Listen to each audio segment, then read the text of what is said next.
Welcome back to Inkspire, everyone. My name is Samantha, your host, and today I am here with Pazit Perez, the woman behind the camera. I'm so excited to have her on.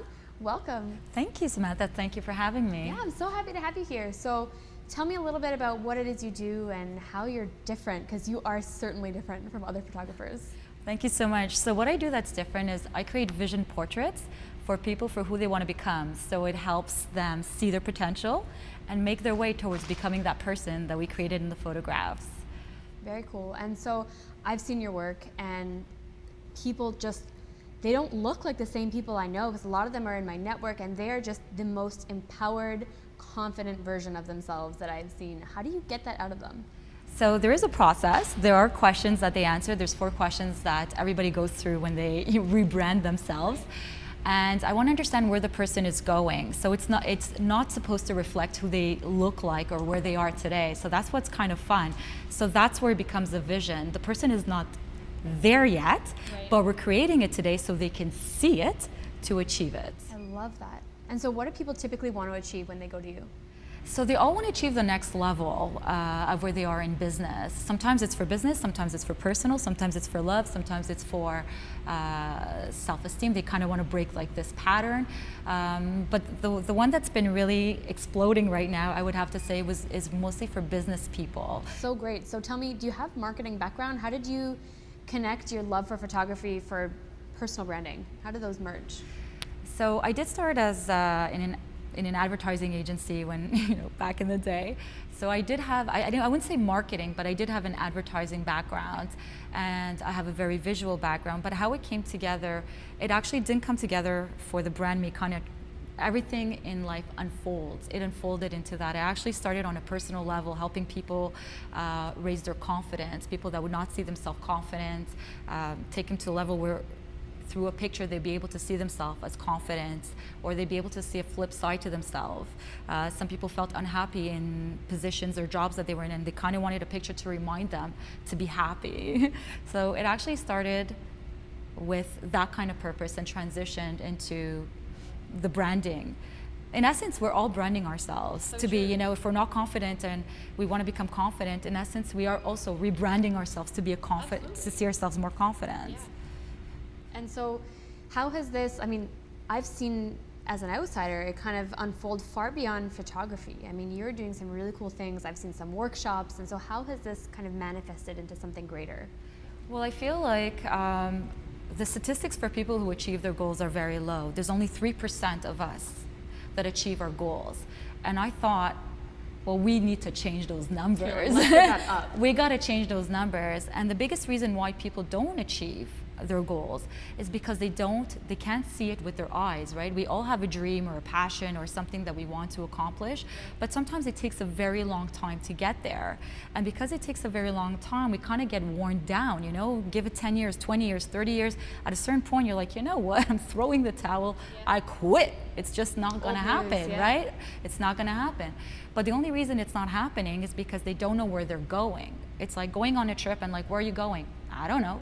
But if you know you're going to Miami or you're going to LA or you're going to New York, now you could start planning, what steps am I going to take? Am I going to take the bus? Am I going to take the train? Am I going to take, right?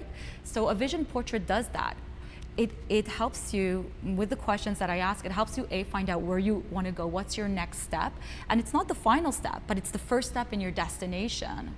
So that's the most important thing, is that first, have a vision of where you're going, and then the steps will come to you. If you know, like, I want to be a marketing director, well, what does it take to be a marketing director? Do I need some schools? Do I need to connect with these people? Do I need to go to networking events that have to do with marketing? So you start thinking aligned with your vision, and so this is why it kind of also accelerates the process towards getting there, because you're no longer going right and left. You're finding your true north. You're like, this is where I'm headed. Right. This is the shortest way to get there. Let's go. And once they have worked with you and they say, okay, listen, this is really where I want to get to, what is the next steps for them? So they've now completed their session with you and they see, like, man, I actually look pretty badass and I can be this person who I think is in me. What do they do next? So, well, that's where it is. So first of all, there's the emotional connection where they kind of like, they disconnect from who they are. They're like, I'm not just like a nobody. Like, I could see myself as like becoming the next, I look like the next VP, for example, you know? So what are the next steps? So like I mentioned before, is that if they can see themselves as the next VP, they're going to think, what does it take to be the next VP? Do I have the experience? Should I take a class? Should I connect with so-and-so? They're going to start, their brain is going to start looking for answers, or people in their network. Who's a VP that maybe I can connect with? Or which company? Maybe they're going to start looking at jobs that are at the VP level, not just as a, you know, not as a, you know, as an entry level. So all their energy and everything that they're going to do is going to connect with that. Also, when they're going to put it up on their profile, they're going to look like a VP, which is going to attract that. I had a gentleman, which was very interesting. He actually lost his job. And I said, oh my God, this is the best day of your life. And he's like, talk to my wife, you know? You know? And so I actually did talk to his wife, and I said, this is the best day of your life because today you get to choose. You get to choose again where you want to go. And so he said, okay. And he's like, I don't know if I should do this. It's not the right time. I don't know if I have the money. I said, this is the time to do it, because if you rebrand yourself properly, you'll be able to attract the job that you want. And so, you know, obviously he's at a point where he doesn't feel good, right? He lost his job. I mean, when you lose your job, you know, you have your family, you know, you don't feel so good about yourself. Right.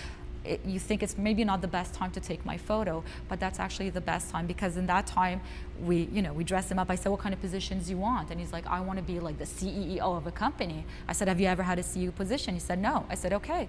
So we researched, we looked what CEOs for exactly the kind of companies that he wanted. It was very niche and very targeted. Right. So we created that image where he actually looked like Lincoln, you know, like sitting on the chair. He looked like the CEO of a company. He's actually 3 weeks after, he landed a job as a CEO for a company, and amazing. He's still there today. Yeah. That's incredible. So it's really incredible. So he actually took on that persona, and not only that, when he saw himself, he's like, I do look like a CEO. I don't look like somebody who doesn't have a job. I look like a CEO. So it shifted his focus.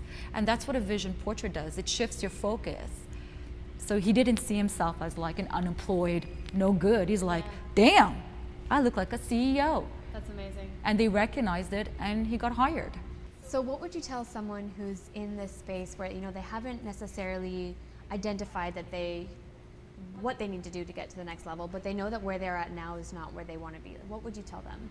I would say to research, to only focus of what they want to only focus on what they want to achieve. So for example, if they don't know what they want to achieve, I would test a lot of things, a little bit like my story before, you know. I didn't know I wanted to be a photographer, so I started drawing, and then wasn't that, you know, you have like an internal compass that makes you feel like, yeah, I feel good when I do this, and I don't feel good when I do that.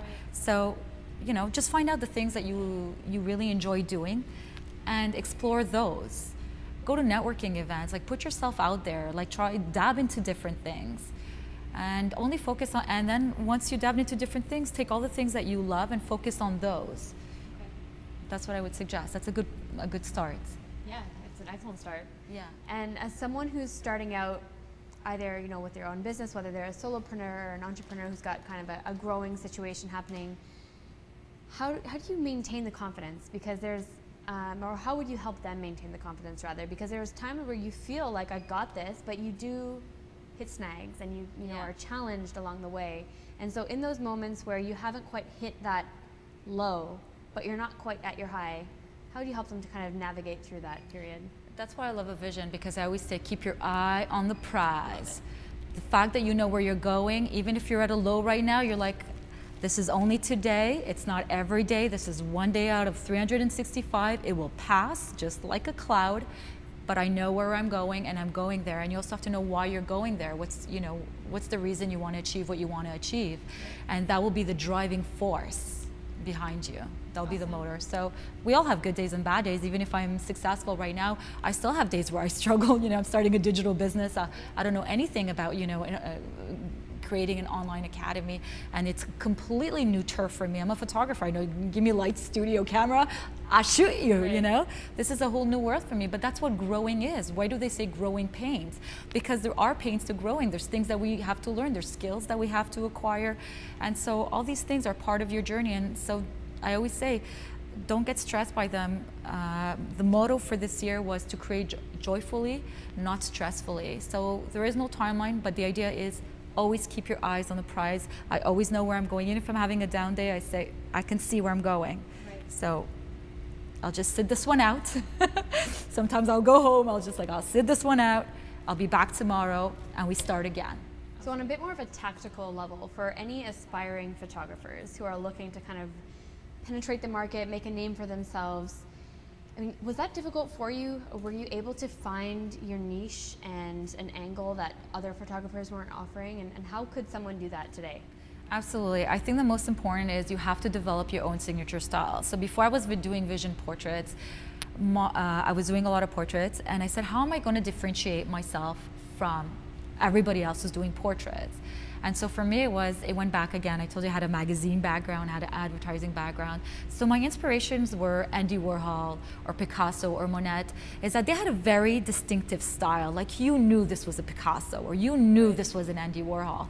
So I wanted people to know that this is a Pazit Perez photographs. Why? By creating a signature style, first of all, you set yourself apart. Two, nobody's going to go to any other photographer but you, because they know that nobody can replicate your work. Now, if everybody's doing the same work and it's more or less similar, now you're like just going for, okay, who can do it the best at the best price? But I didn't want to create that. I wanted to create something that was unique, something that was different, and something that had a signature style. So that's what I would say to any photographer who is starting out. Don't just be another wedding photographer. Don't just be another, portrait photographer. Develop something that is unique to you, because that will be the value, and people will come to you and will pay you because you are the only one who can produce this kind of result and this kind of work. And I would just say, work on it. It was a work in progress. It took it took me time. For some people, it might be faster, but always explore a way that you can kind of like stand out and be unique. Thank you so much for joining us. Really, really appreciate having you on, having you come by. Thank you, Samantha. It was like an honor to be here. I feel blessed. Thank you for having me. Great. Thanks everyone for tuning in to Inkspire once again. We'll see you next time.